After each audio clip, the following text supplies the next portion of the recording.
Hello friends, this is Richa and welcome to my divine classes. और आज हम इस वीडियो में डिस्कस करेंगे क्लास 6 की साइंस एनसीईआरटी चैप्टर नंबर 14 के एक्सरसाइज को। सो चैप्टर नेम है मेरा वाटर। सो आइए स्टार्ट करते हैं। सो फर्स्ट क्वेश्चन है मेरा fill in the blanks. Filling the blanks का ए पार्ट है आपका the process of changing water into its vapour state is called. Means उस प्रोसेस को क्या कहते हैं जब वाटर वैपर की फॉर्म में कन्वर्ट हो जाता है। वाटर जो है ना एक लिक्विड फॉर्म, एक गैसियस फॉर्म में कन्वर्ट हो जाता है। सो इस प्रोसेस को हम क्या कहते हैं? Evaporation. Clear. Now question number B है आपका the process of changing water vapour into water is called. Means उस प्रोसेस को क्या कहते हैं जब वाटर वैपर वाटर में कन्वर्ट होता है। मीन्स एक गैसियस फॉर्म एक लिक्विड फॉर्म में कन्वर्ट हो जाती है, तो इस प्रोसेस को हम बोलते हैं कंडेंसेशन। नेक्स्ट है no rainfall for a year or more may lead to drought in this region. अगर काफ़ी टाइम तक वहाँ पर बारिश नहीं हो तो ऐसे रीजन में क्या हो जाता है? ड्रॉट हो जाता है। Clear. Now question number D है एक्सेसिव रेन में कॉज। जब एक्सेस बारिश होती है तो क्या हो जाता है? फ्लड्स आ जाता है। Now move to the question number two. Question number two है मेरा state for each of the following whether it is due to evaporation and evaporation और कंडेंसेशन। सो यहाँ पे कुछ स्टेटमेंट दिए हैं, उनको पढ़ करके हमें बताना है कि इस प्रोसेस में, इस स्टेटमेंट में कंडेंसेशन की प्रोसेस अप्लाई हो रही है या फिर एवोपरेशन की। सो डिपेंड करता है वो सेंटेंस के ऊपर। सो आपका फर्स्ट ए क्वेश्चन है water drops appear on the outer surface of a glass containing cold water. Means एक ग्लास के आउटर सरफेस पर कुछ वाटर की ड्रॉप्स कलेक्ट हो जाती हैं। जो ठंडा पानी होता है उसके बाहर की सतह पर अगर आप देखें तो कुछ छोटी छोटी ड्रॉप्स कलेक्ट हो जाते हैं वाटर के। सो ऐसा किस प्रोसेस की वजह से होता है? सो ये होता है आपका कंडेंसेशन की वजह से। Clear. Now question number B है, क्वेश्चन बी है आपका steam rising from wet cloth while they are iron. Means अगर आप कपड़ों पर आयरन करते हैं तो उनकी जो स्टीम राइजिंग फ्रॉम वेट, तो जो गीले कपड़े होते हैं वो क्या हो जाते हैं? सूख जाते हैं।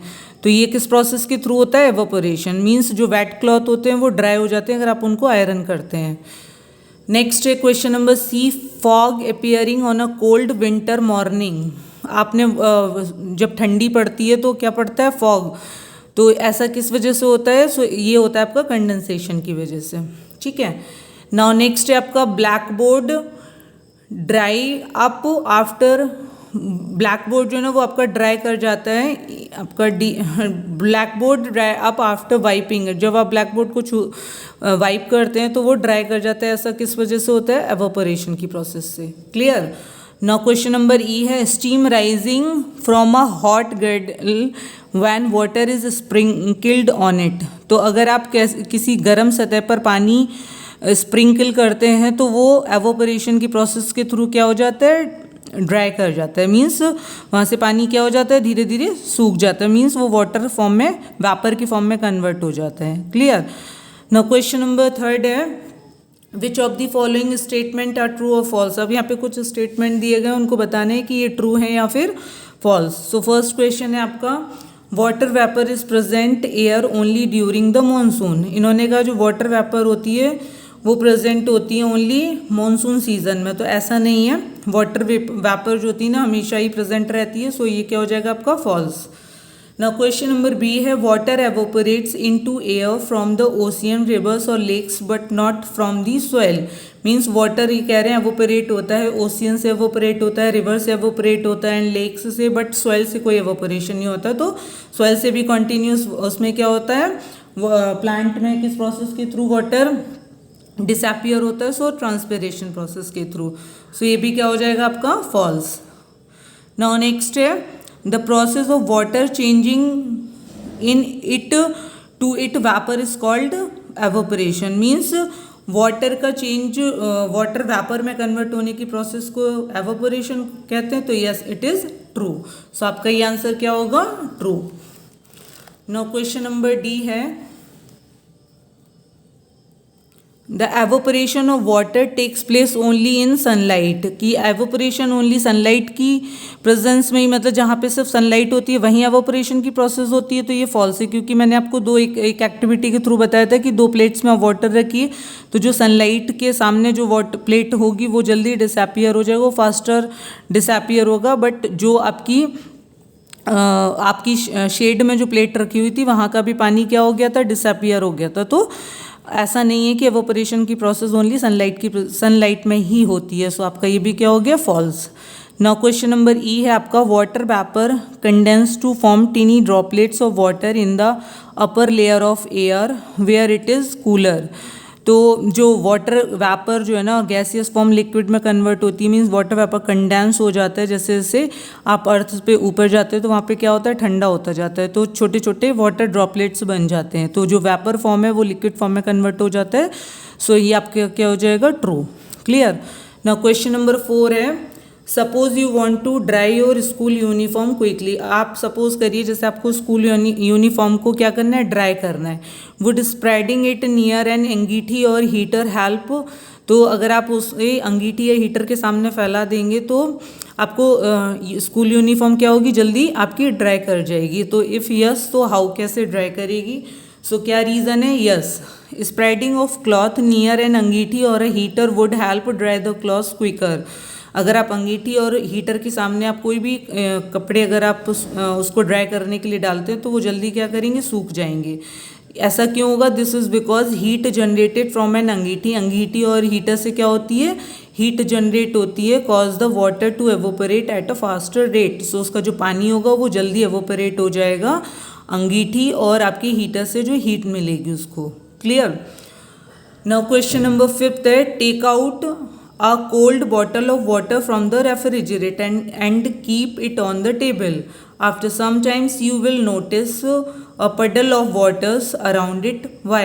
मीन्स आप एक बॉटल रेफ्रिजरेटर से निकालिए और बाहर रख दीजिए और फिर आप कुछ समय बाद देखेंगे उसमें छोटे छोटे क्या हो गए, पडल्स कलेक्ट हो जाएंगे उसके चारों साइड। तो ऐसा क्यों होता है। सो आई थिंक यहाँ पे कौन सी प्रोसेस आपकी लगेगी, कंडेंसेशन की प्रोसेस। सो आंसर है आपका, this is because water vapour near the cold collides with it becomes cool and condense into water droplets. These water droplets collect and form a puddle of water around the bottles. So ऐसा क्यों होगा, जो water vapour होगा वहाँ पर जो surrounding में water vapour present होगा, तो जो आप रेफ्रिजरेटर से जो उसे ठंडा मिल रहा है, ठंडक मिल रही है, तो उसके चारों ओर क्या हो जाएगी, पडल्स कलेक्ट हो जाएंगी बॉटल्स के चारों ओर। सो ऐसा किस प्रोसेस के थ्रू हो रहा है आपका, कंडेंसेशन प्रोसेस के through. Clear. Now question number 6 है, to clean their spectacles people often breathe out and glasses to make them wet. Explain why the glasses become wait.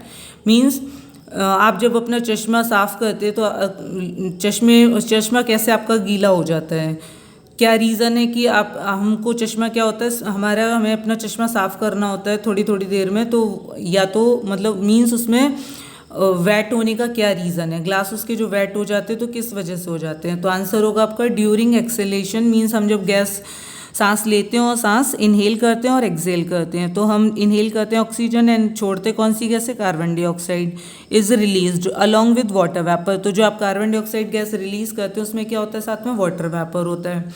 If one breathe out on to glasses the released water vapour collide with the surface of the glass, जो कि collect हो जाता है आपके glass पर जाकर, thereby making it cooler.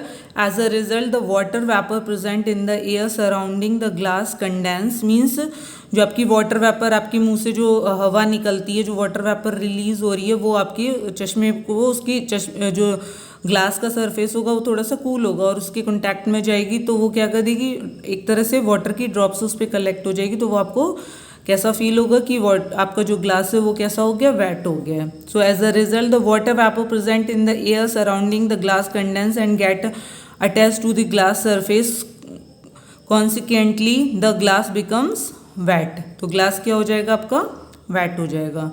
Now question number 7 है, how are clouds form. अब क्लाउड्स कैसे बनते हैं, तो मैंने आपको बताया था कि क्लाउड्स का फॉर्मेशन कैसे होता है, bye the process of evaporation and condensation.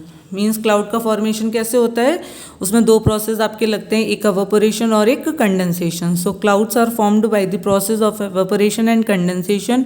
Water from the ocean, rivers, lakes, fields and other land surfaces evaporate. Means जितनी भी सरफेस होती हैं, जैसे आपका ओशियन हो गया, रिवर, लेक्स, फील्ड या जो भी सरफेस होती हैं लैंड की, तो वहाँ से पानी कंटिन्यू क्या होता है, एवोपरेट होता रहता है वाटर वेपर के फॉर्म में. अब ये वाटर वेपर के फॉर्म में जैसे जैसे वाटर ऊपर की सरफेस, ऊपर अर्थ के ऊपर जाएगा तो क्या होगा, वहाँ पर ठंडा होगा और ये जो वेपर जो गैसियस फॉर्म है उसके कॉन्टैक्ट में आकर के छोटी छोटी ड्रॉपलेट्स में कन्वर्ट हो जाता है. और ये छोटी छोटी ड्रॉपलेट्स मिलकर के बड़े हैवी वाटर ड्रॉपलेट्स का फॉर्मेशन करते हैं, जिन्हें हम क्या बोलते हैं, clouds. Clear. So get into air and rises up in the atmosphere at a certain height. When the air becomes cooler, water vapor contained in air condenses. On condensation, these form water droplets. These water droplets collect and float in air as a cloud. और float करने लगती हैं ये water droplets as a cloud के form में. So by the process of evaporation and condensation के through आपका किसका फॉर्मेशन होता है, क्लाउड्स का फॉर्मेशन होगा. Clear. Now next question means इस एक्सरसाइज का लास्ट क्वेश्चन है आपकी कि when does a drought occur. Drought कब होता है, तो अ ड्रॉट अकर जब मतलब काफ़ी टाइम तक क्या होती है, रेन नहीं होती है, तो और कंटिन्यूस पानी क्या होता है, एवापोरेट होता रहता है सॉइल से. तो इस उसमें क्या होगा, वहाँ पर डेफिनेट है कि उस प्लेस पर क्या हो जाएगा, ड्रॉट वाली कंडीशन आ जाएगी. अगर वहाँ पे बारिश ना हो और कंटिन्यू पानी आपका क्या होता रहे, एवोपरेट होता रहे. तो a drought occur it if there is no rainfall for a long time. Usually water lost by soil. लगातार मिट्टी से क्या हो रहा है, पानी का लॉस हो रहा है due to evaporation. Means soil से जो पानी एवोपरेट, जो पानी का लॉस होता है bye the process of evaporation, और जो लीव्स से पानी का लॉस होता है वो ट्रांसपिरेशन प्रोसेस के through. So it return to it by rains, but no rainfall occur for a long time. It leads to be a decrease in the water level of various ponds and wells. तो जगह जगह क्या हो जाएगी, पानी की कमी हो जाएगी, क्योंकि पानी कंटिन्यू एवोपरेट होगा और पानी बारिश होगी नहीं. So this leads to the condition of drought. तो कौन सी कंडीशन आ जाएगी फिर, ड्रॉट की कंडीशन. सो आई होप ये चैप्टर आपको अच्छे से क्लियर हो गया होगा. आपकी ये चैप्टर की एक्सरसाइज भी कंप्लीट हो गई है. अब हम इसके बाद नेक्स्ट वीडियो में मिलते हैं नेक्स्ट चैप्टर के साथ, चैप्टर नंबर 15. ओके, तब तक के लिए बाय बाय.